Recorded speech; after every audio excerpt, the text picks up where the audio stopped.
Salut à tous. Imaginez la scène. C'est la nuit du 18 mars 2026. Des missiles traversent le ciel au-dessus de Riyad. Un drone frappe Yanbu, le seul corridor d'exportation pétrolière de l'Arabie Saoudite situé à l'extérieur du détroit d'Ormuz. Des explosions illuminent les terminaux gaziers de Ras Laffan au Qatar, détruisant en une seule nuit ce qu'il avait fallu 26 milliards et 2 ans pour construire. 9 pays touchés, 20 milliards de dollars de dégâts avant l'aube. Et le régime responsable, c'est l'Iran. Le même Iran qui a passé 40 ans à dire au monde arabe « Je ne suis pas votre ennemi, je suis l'ennemi des Américains ». Ce mensonge vient de mourir.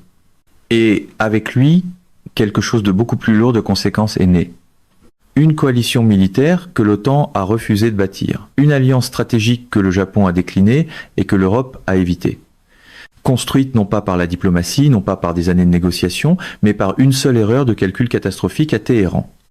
Cette nuit-là, l'Iran n'a pas seulement attaqué des infrastructures. Il a brûlé 40 ans de bonne volonté arabe en quelques heures. Et maintenant, 6 des nations les plus riches de la planète, avec un PIB combiné dépassant les 2000 milliards de dollars, s'alignent aux côtés des États-Unis et encerclent l'Iran de tous les côtés. Voici l'histoire de la manière dont l'Iran a réglé le plus gros problème d'alliés de l'Amérique et comment le Golfe se prépare désormais à quelque chose que cette région n'a pas vu depuis que l'Égypte a franchi le canal de Suez en 1973. Pour le camp de Trump, c'est exactement le genre de désastre qui peut être vendu comme un plan magistral, de préférence avec 3 drapeaux derrière le podium et personne pour demander les calculs.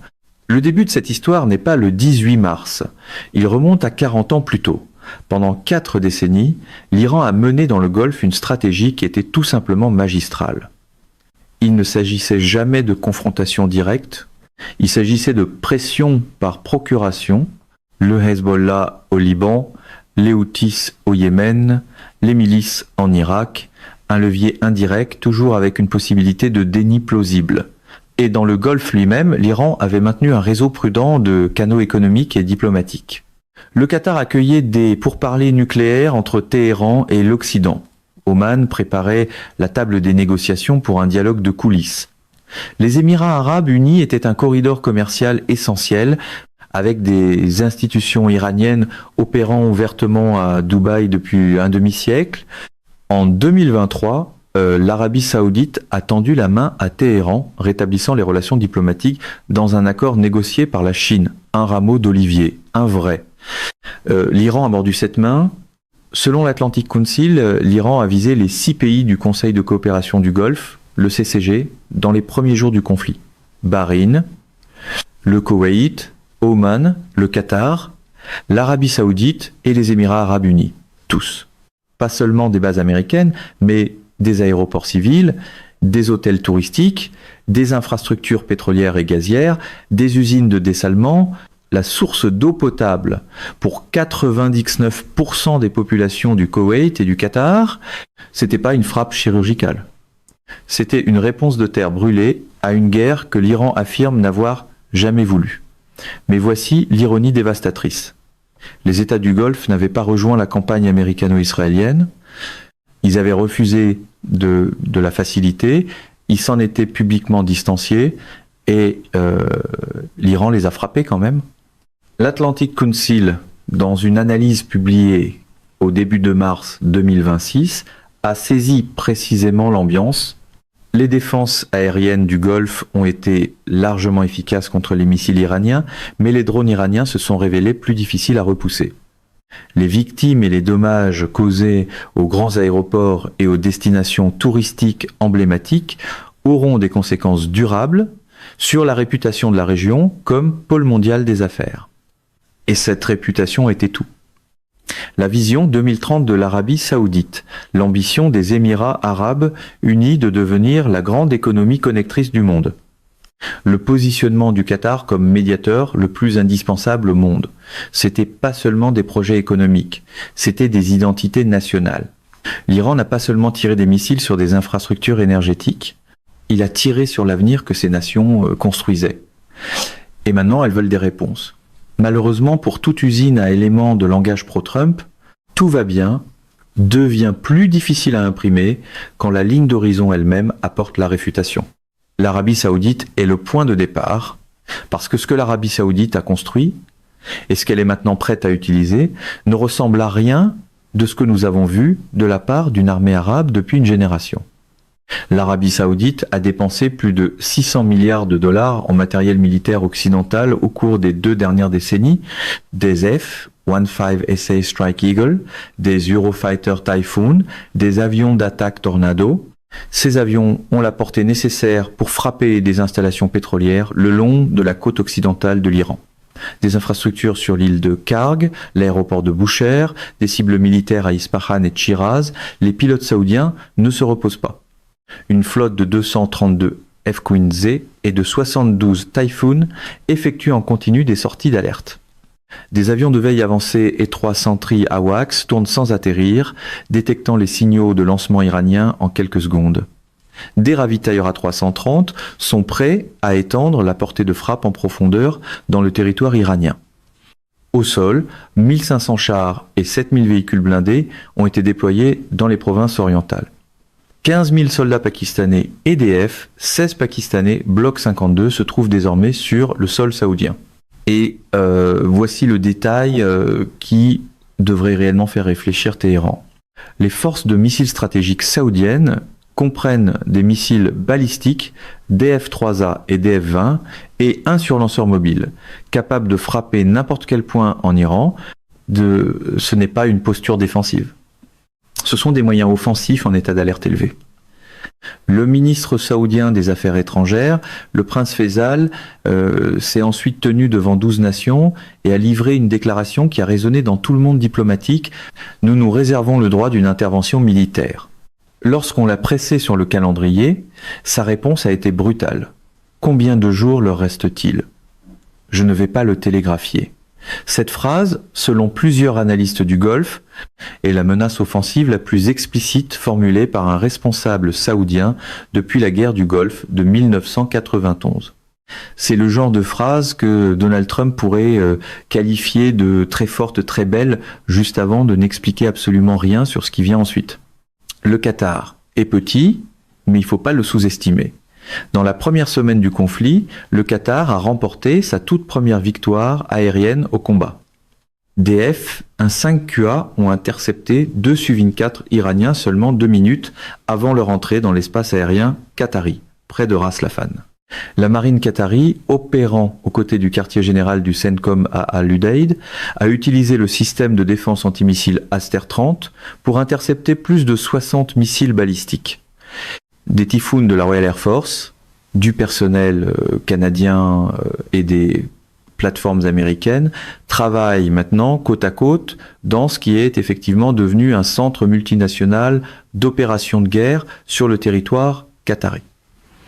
Le chef de la direction de Qatargas a quantifié l'ampleur humaine des dégâts dans une déclaration qui a glacé les marchés internationaux. Nous avons subi une perte de 20 milliards de dollars sur une installation que nous avions construite il y a 2 ans pour 26 milliards de dollars. Et le Premier ministre qatari a fait une déclaration qui a marqué une rupture décisive avec le rôle historique de médiateur de son pays. L'affirmation iranienne, selon laquelle seuls les actifs américains étaient visés, a été rejetée catégoriquement. Il s'agissait, a-t-il dit, d'une attaque directe contre les revenus nationaux du Qatar. Les diplomates iraniens ont été expulsés de Doha en moins de 24 heures. Cela compte. Le Qatar, le pays qui servait de médiateur dans les discussions nucléaires entre Téhéran et Washington, le pays qui avait accueilli les négociations avec les talibans, les pourparlers de cessez-le-feu entre le Hamas et Israël, et des réunions diplomatiques multilatérales en même temps. Le Qatar, le centre diplomatique le plus actif du monde, a maintenant fermé du jour au lendemain chacun de ses canaux vers l'Iran. Ce n'est pas seulement une rupture bilatérale. C'est la fin de la principale fenêtre de l'Iran sur la diplomatie occidentale. Les Émirats arabes unis portent peu être le fardeau opérationnel le plus intense. Au 17 mars, ils avaient intercepté 314 missiles balistiques, 15 missiles de croisière et 1672 drones dans une seule vague soutenue d'attaques. Comme l'a rapporté le Gulf International Forum, cela représente l'une des opérations de défense aérienne les plus intensives jamais enregistrées dans l'histoire. Des F-6I Desert Falcon patrouillent, des F-35 américains sont actifs à Al-Dhafra, des avions britanniques effectuent des sorties défensives depuis la base de la RAF à Al-Minhad. Et l'Australie a déployé un avion de veille avancé Ezept Wedgetail dans le théâtre. Mais les Émirats arabes unis font simultanément autre chose, quelque chose de plus discret, quelque chose qui montre à quel point la rupture est profonde. L'Iran Hospital, ouvert à Dubaï depuis 1972 et plus tard révélé comme ayant des liens avec des opérations de renseignement iraniennes, a été fermé définitivement. L'Iran Club, une institution culturelle avec 50 ans d'histoire aux Émirats arabes unis, a fermé. Des écoles iraniennes se sont vues retirer leur licence. Un demi-siècle de coexistence discrète entre voisins est maintenant systématiquement démantelé, institution par institution, jour après jour. Selon l'Arab Center d'essai, la guerre avec l'Iran a atténué, sinon mis fin, au profond fossé interne qui se creusait entre l'Arabie saoudite et les Émirats arabes unis. Leur colère commune envers Téhéran, qui a frappé les États du Golfe malgré leur refus explicite de participer à la campagne américaine, a uni Riyad et Abu Dhabi d'une manière que des années d'efforts diplomatiques n'avaient jamais vraiment réussi à produire. L'Iran a involontairement réglé les divisions internes du CCG. C'est un but contre son camp catastrophique, aux proportions historiques. Si la machine médiatique pro-Trump racontait cette histoire, même un but contre son camp serait probablement rebaptisé en passe décisive tactique. C'est ici que cela devient vraiment remarquable, parce que l'histoire ne concerne pas seulement le Golfe. Elle concerne ce qui arrive à l'économie mondiale lorsque ce point d'étranglement se brise. Avant le 28 février 2026, le détroit d'Ormuz transportait 25% du commerce mondial de pétrole par voie maritime et 20% de tout le gaz naturel liquéfié mondial chaque jour à travers un chenal de 30 milles de largeur, à son point le plus étroit, situé entre le territoire iranien au nord et Oman au sud. Lorsque l'Iran a déclaré le détroit fermé le 4 mars, l'Agence internationale de l'énergie a décrit ce qui a suivi comme, selon ses mots, la plus grande perturbation de l'approvisionnement dans l'histoire du marché pétrolier mondial. Le directeur de l'AIE est allé plus loin, parlant du plus grand défi de sécurité énergétique mondiale de l'histoire. Selon CNBC, le Brent a bondi de plus de 10% dans les premiers jours du conflit. À la mi-mars, la production pétrolière du Koweït, de l'Irak, de l'Arabie saoudite et des Émirats arabes unis avait collectivement chuté de près de 10 millions de barils par jour. La Federal Reserve Bank of Dallas a modélisé le scénario et a conclu qu'une fermeture prolongée ferait monter le prix du pétrole WTI à environ 98 $ le baril et réduirait la croissance du PIB mondial de 2,9 points, pourcentage annualisé en un seul trimestre. C'est là que les slogans de campagne se heurtent au panneau des prix à la station-service et le panneau des prix a tendance à gagner. Bahreïn et le Koweït ne doivent pas être oubliés dans ce récit parce que leurs histoires sont tout aussi remarquables. Bahreïn, l'une des plus petites nations de la planète, a mené ce que des analystes appellent l'opération de défense aérienne la plus intensive au monde relativement à sa population. 143 missiles balistiques et 242 drones interceptés. Ce n'est pas une statistique provenant d'une superpuissance mondiale disposant d'un vaste territoire pour absorber le choc. C'est un pays de moins de 2 millions d'habitants.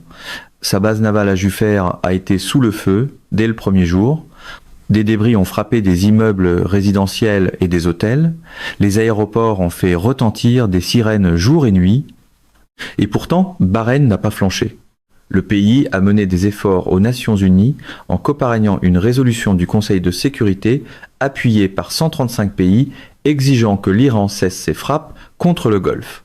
Cette résolution a été bloquée par le veto de la Russie et de la Chine. Bahreïn en a rédigé une deuxième. La Russie et la Chine ont aussi opposé leur veto et Bahreïn a continué à intercepter. Le Koweït se bat sur un autre front. 2 incendies de raffinerie, un équilibre intérieur délicat entre ses alliances internationales et son exposition géographique, partageant une frontière avec l'Irak et se trouvant à portée des missiles iraniens depuis l'autre côté de l'eau. Comme l'a analysé le Dr Abdulhadi Al-Haji du Gulf International Forum, le Koweït dépend de ses partenaires du Golfe, en particulier de l'Arabie Saoudite, dans les moments décisifs. Mais le Koweït gère aussi une population intérieure divisée par les loyautés et inquiète des conséquences économiques d'un conflit prolongé.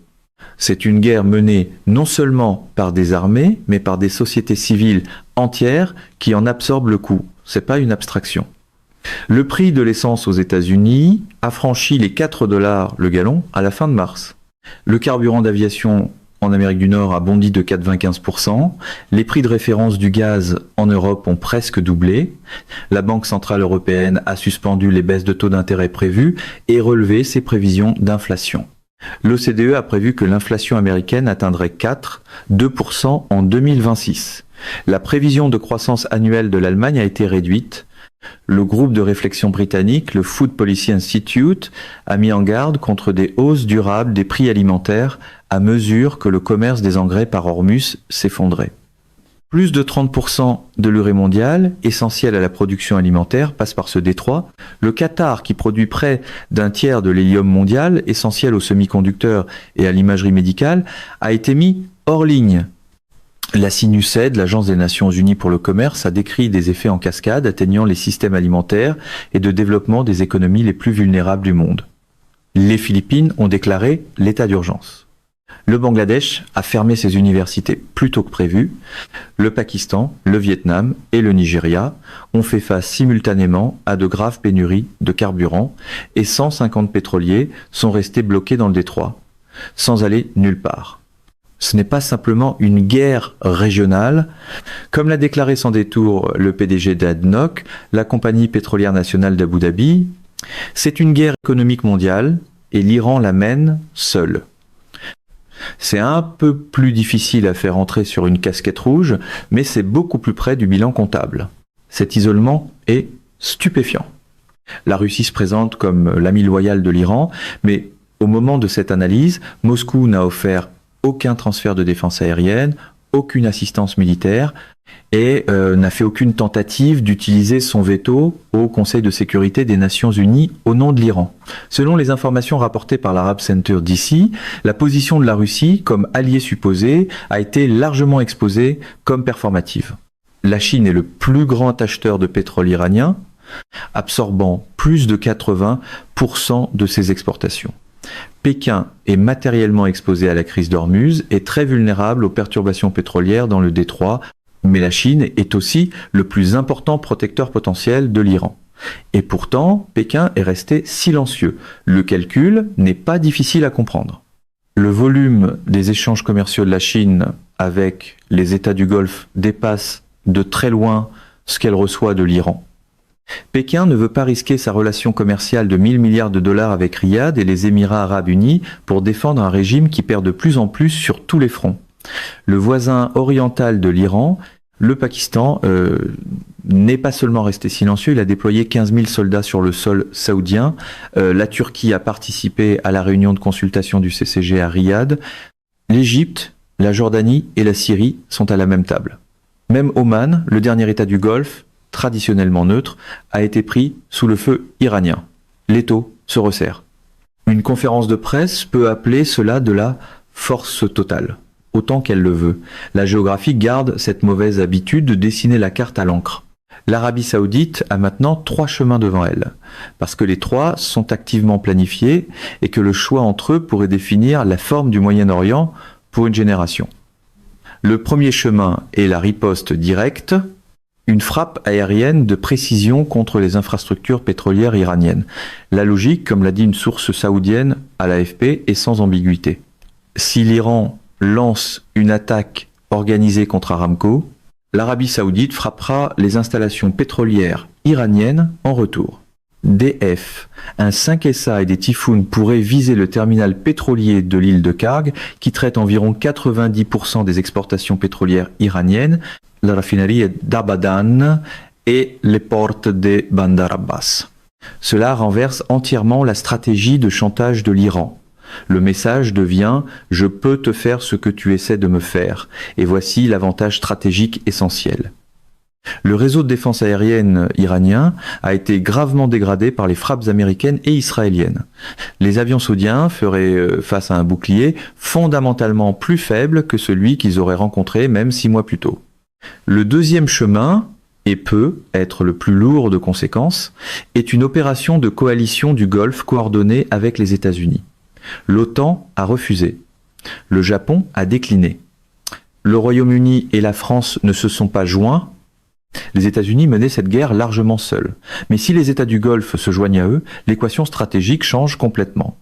Voilà pour l'art de la transaction. Parfois, l'accord n'arrive qu'après que les alarmes d'incendie ont déjà fait la négociation.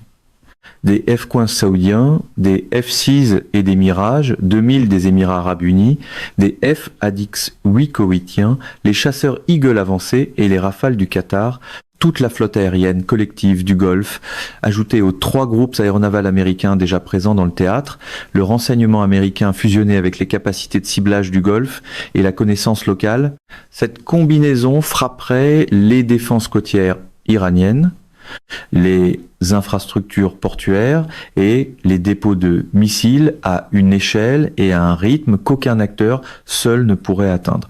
Et la signification stratégique de cela ne peut pas être exagérée. Comme le note l'analyse de l'Arab Center d'ici, si les pays du Golfe s'alignent aux côtés des États-Unis, cette guerre se transforme. Ce n'est plus les États-Unis et Israël contre l'Iran, cela devient l'Iran contre toute la région. L'infrastructure de propagande iranienne, le récit de résistance contre l'agression impérialiste s'effondre complètement, tout le socle de sa légitimité intérieure et internationale se fissure, et une fois que ce récit se fissure, il ne se répare pas. De hauts responsables du Golfe ont déclaré au Times of Israel que, malgré leur opposition initiale à l'usage de la force, et les pays du Golfe poussent maintenant les États-Unis à continuer de frapper le régime iranien jusqu'à ce que sa puissance militaire soit suffisamment dégradée pour ne plus représenter une menace. Ce n'est pas le langage de spectateurs réticents, c'est le langage de partenaires. À ce stade, même le discours pro-Trump le plus bruyant doit faire des heures supplémentaires parce que nous avions tout prévu sonne plus creux quand tous les autres portent la carte. Le troisième chemin est ce que les analystes appellent l'étranglement géoéconomique. Isoler l'Iran économiquement sans frappe militaire directe. L'Arabie saoudite, en tant que chef de file de facto de l'OPEP, peut augmenter la production pétrolière pour bloquer les revenus pétroliers de l'Iran, faire baisser les prix et exercer une pression diplomatique coordonnée pour couper le flux de pétrole iranien vers la Chine. Ce serait lent, mais ce serait dévastateur. Avec le détroit d'Ormuz en crise, l'oléoduc de Yanbu en Arabie saoudite, une route de remplacement vers la mer Rouge devient d'une importance critique pour les marchés mondiaux.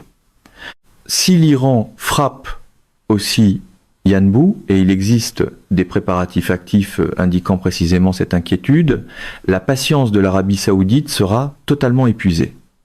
À ce moment-là, l'ensemble de l'infrastructure d'exportation pétrolière saoudienne serait sous le feu et la réponse saoudienne serait proportionnelle à cette menace existentielle.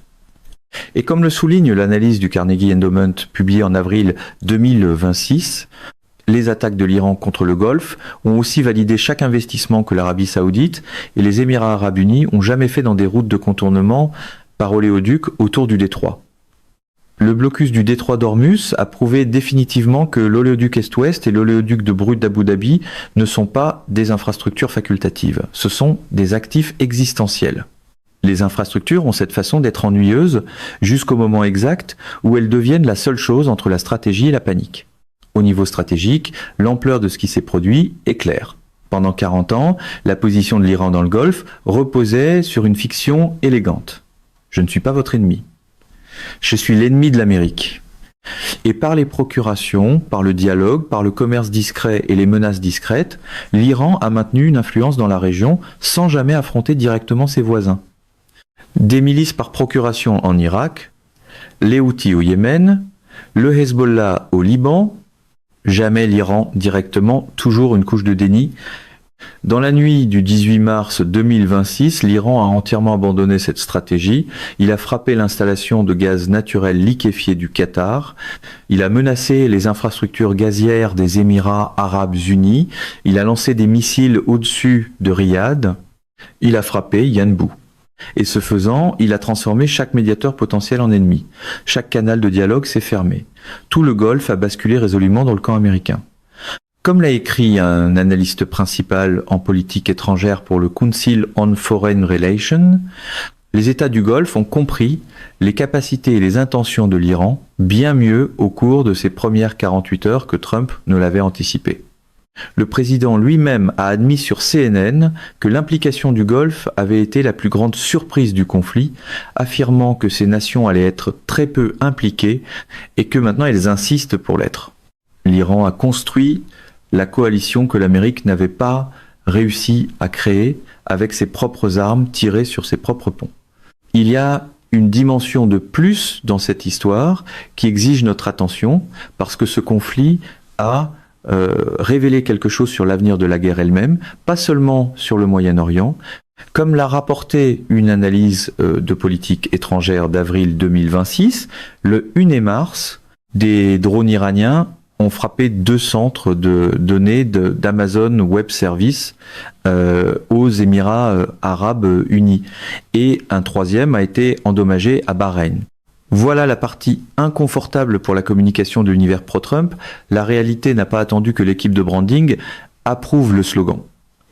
Les applications bancaires se sont éteintes, les plateformes de paiement ont gelé, les services infonuagiques dans le Golfe sont restés partiellement hors ligne pendant des semaines. Le déploiement des infrastructures d'intelligence artificielle du Golfe, un projet lié à la tournée de Trump au Moyen-Orient en mai 2025 et à ses promesses d'investissement de 2000 milliards de dollars, a été directement visé. Les projets Stargate UAE, Helient OpenAI, NVIDIA et G40 et 2 d'Abu Dhabi était présenté comme le plus grand campus d'intelligence artificielle à l'extérieur des États-Unis. Selon les mots de l'ancien PDG de Google, Eric Schmidt, prononcé en avril 2025, avec ce qui ressemble maintenant à une franchise prophétique, si un rival ne peut pas combler l'écart technologique par l'espionnage ou le sabotage, l'alternative, c'est la préemption. Bombardez votre centre de données. L'Iran a opérationnalisé cette logique. Il n'a pas seulement attaqué des oléoducs et des missiles. Il a attaqué l'infrastructure de la prochaine économie.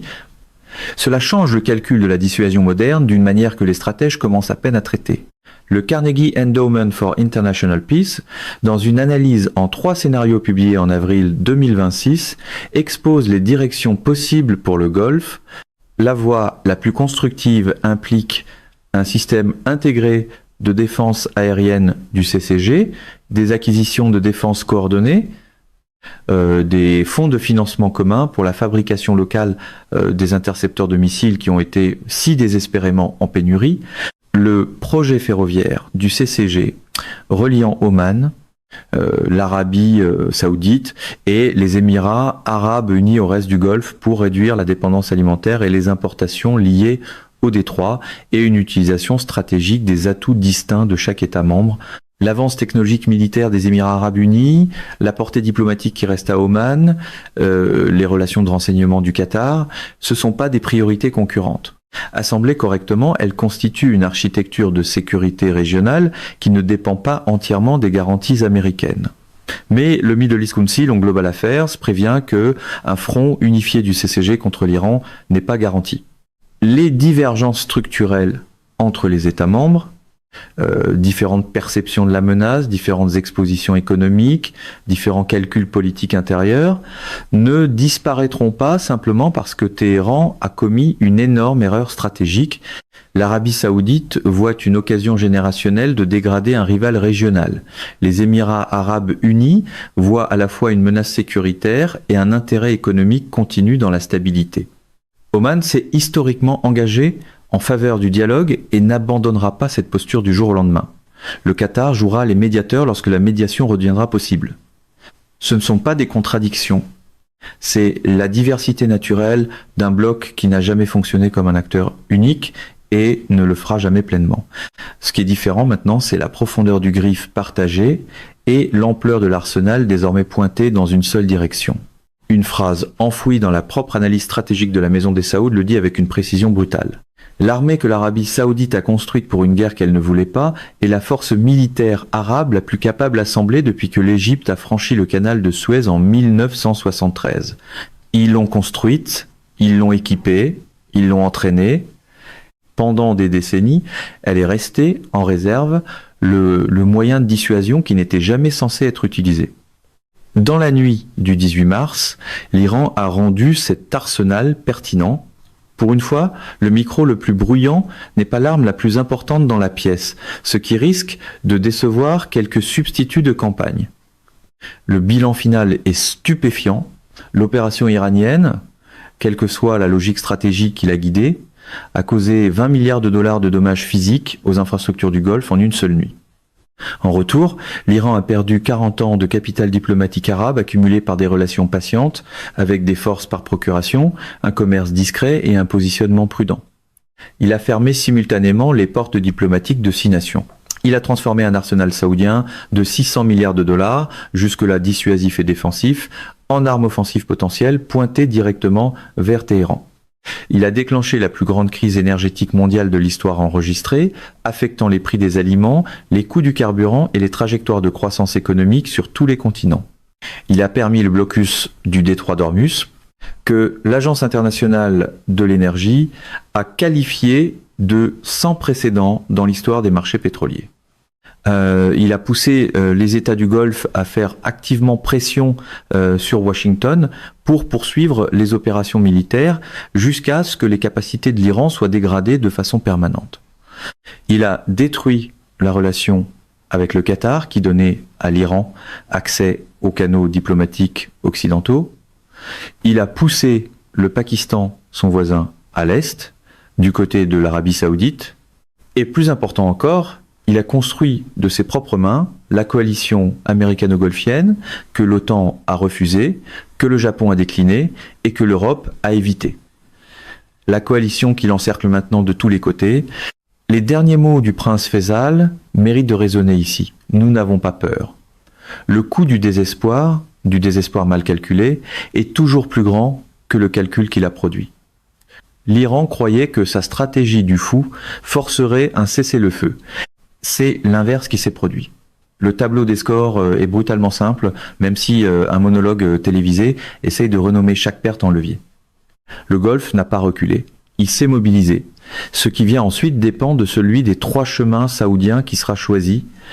Riposte directe, opération coordonnée entre le Golfe et les États-Unis, ou étranglement géoéconomique.